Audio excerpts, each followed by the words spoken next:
Kendini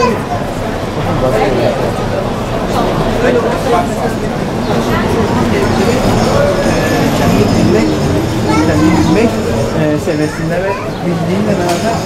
Bizim gençler zaten belli abi. Bugün biz el atarsak, gençleri yanımıza tutarsak hiçbir yere gitmeseler muhakkak ki hiçbir yere gidemezler.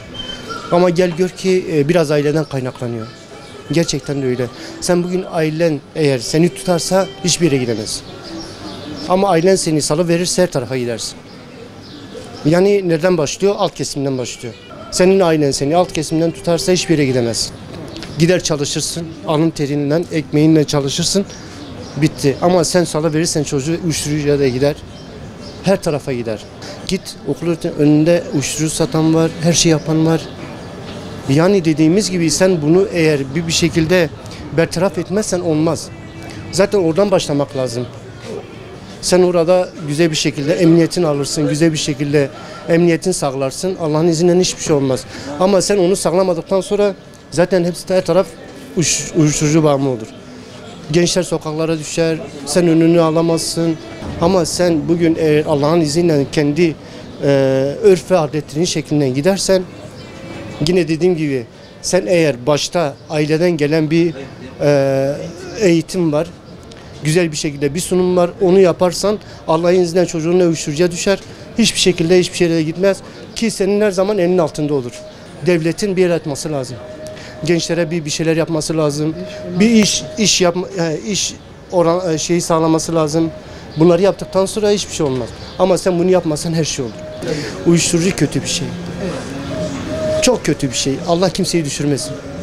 Bu izlediğimiz televizyonlar, gündüz kuşakları, akşam kuşakları ailemizi hepsini perişan etti. Çocukları özendire aile hukuku diye bir şey kalmadı. Aile terbiyesi diye bir şey kalmadı. Çalışanlar var, tebliğ yapanlar var. Onları da görmezden gelmiyoruz. Ama bu sadece onların işi değildir ha. Onlar sadece manevi boyutta gençleri bir yere getirmeye çalışıyor ama her şey serbest. Sudan daha ucuz yani içki satmak, eroin, meyve suyu içmek gibi lokanta sipariş alır gibi şu an uyuşturucular sipariş ediliyor. Yani devlet sanki bak burada Bekşehir'e tur atıyor, devlet burada geliyor, emniyet. Akşamları burada 6-7 tane arabalar nöbet tutmasına rağmen bu işler akşamları bir gelin, bu su için bir gezin, bu Bağla sokaklarına bir gidin, bu Benüsen sokaklarına gidin, Fiskal sokaklarına bir gidin. Has safhada. Çünkü bak diyoruz, dikkat ediyorsunuz cinayetler, ondan sonra kavgalar, adam öldürmeler, boşanmaların temel sebebi ne var? Alkol, içki, uyuşturucu. Eğer devlet diyorsa yani devlet geçen samimi ise bu gençleri hani şu an malum bildiğiniz gibi güzel bir ortam oluşmuş siyasi olarak. Bu siyasi ortamdan faydalanarak gençlere bir el alsınlar. Uyuşturucu kökten kalsınlar. Yasaklayarak değil mesela uyuşturucu alan. Ya buralarda yüzüne geçin. Bir sürü uyuşturucu şeyler var ya burada. Nedir? Alkol satan yerler var. Normalde okullardan, camilerden uzak olması lazımken artık su satılar gibi uyuşturucu satılıyor. Bu ne olacak? Sen bu toplumdan ne bekleyeceksin? Annesini döven bir çocuk, eşini döven bir çocuk, boşanan bir baba, ondan sonra iş yerine mutsuz giden bir işçi, ondan sonra ailesinde sıkıntı yaşayan bir, toplumda sevilmeyen, hor görülen, dışlanan bir adamdan ne bekleyeceksin?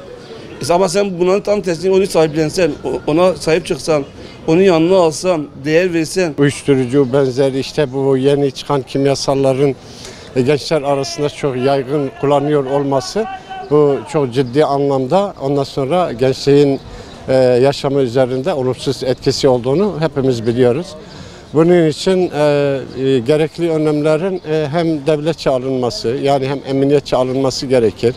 En azından ailelerin de önemli oranda bu duruma müdahil olması lazım.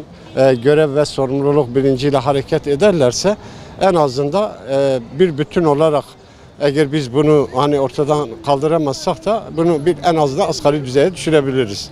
Benim çağrım başta ondan sonra devletin yani gerek emniyet veya gerek bu işle ilgili olan bölümüne çağrımdır. Mutlaka bu gençleri bu tuzaklardan kurtarmalıyız. Yani yerel yönetimlerin de yani özellikle belediye olmak üzere benzeri sivil toplum örgütlerinin de bu konuda ondan sonra duyarlı olması gerektiğini söylemek istiyoruz. Çünkü gençlik bizim geleceğimizdir. Gençliği kurda kuşa yem etmemeliyiz. Ondan sonra onların yaşamına bir nebze olsun. Ondan sonra bir katkı sunabiliyorsa ne mutlu bize. Yani artık devletin buna bir dur demesi lazım. Yani çünkü uyuşturucunun yaşı bayağı düşmüş. 11. Bazen görüyorum buradaki çocukları artık sigara. Yani o da bir uyuşturucu bir çocuk için de Hani bayağı düşmüş. Zaten Diyarbakır'ın halini görüyorsun. Çocukları olsun, büyükleri olsun. Zaten çocuklar büyüklerden feyz aldığı için bu tür şeyleri yapıyor ve eski Diyarbakır olsaydı zaten göz önünde yaptırmazlardı. Normal hak yaptırmıyordu. Şu an bakıyorsun herkes ulu ortada. Esrarı olsun, habı olsun. Yani içip dolaşıyor ki zaten bu sokak sanat sokağını da az çok biliyorsunuz. Yani bu yüzden sanat sokağı da boşaldı. Yani ismi kirlendi. Ben öyle diyeyim.